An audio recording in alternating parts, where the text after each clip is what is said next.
ನನ್ನ ಮಗಳಿಗೆ ಈಗ 10 ವರ್ಷ, 50 kg ಇದ್ದಾಳೆ. ಹೊಟ್ಟೆ ಬೊಜ್ಜುವಿನಿಂದ ವೆಯ್ಟ್ ಜಾಸ್ತಿ ಇದೆ. ಏಜ್ಗಿಂತ ಓವರ್ ವೆಯ್ಟ್ ಆಗಿದೆ.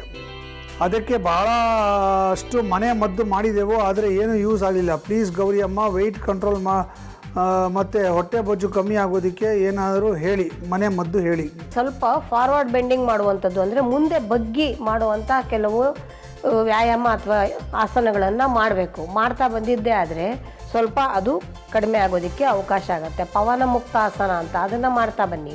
ಪ್ರತಿದಿನ ರಾತ್ರಿ 1 ಚಮಚದಷ್ಟು ಮೆಂತ್ಯವನ್ನು ನೀರಲ್ಲಿ ನೆನೆಸಿ ಬೆಳಗ್ಗೆ ಸ್ವಲ್ಪ ಬೆಚ್ಚಗಿರೋ ನೀರಿಗೆ ಹಾಕಿ ಬೆಳಗ್ಗೆ ಎದ್ದ ತಕ್ಷಣ ಶೋಧಿಸಿ ಕೇವಲ ಆ ನೀರನ್ನು ಕುಡಿಯೋದಕ್ಕೆ ಕೊಡ್ತಾ ಬನ್ನಿ. ಪ್ರತಿದಿನ ಕುಡಿಬೇಕು. ಎಷ್ಟು ದಿವಸ? ಕನಿಷ್ಠ 3 ತಿಂಗಳಾದರೂ ಕುಡಿಬೇಕು. ಶುರು ಮಾಡಿದ ದಿವಸ ವೆಯ್ಟ್ ಚೆಕ್ ಮಾಡ್ಕೊಳ್ಳಿ. 3 ತಿಂಗಳ ನಂತರ ವೆಯ್ಟ್ ಚೆಕ್ ಮಾಡಿ. ಎಷ್ಟು ಗಮನದಲ್ಲಿ ಇಟ್ಕೊಳ್ಳಿ, ಎಷ್ಟು ಬಂದಿದೆ, ಎಷ್ಟು ಕಡಿಮೆ ಆಗಿದೆ ಅಂತ.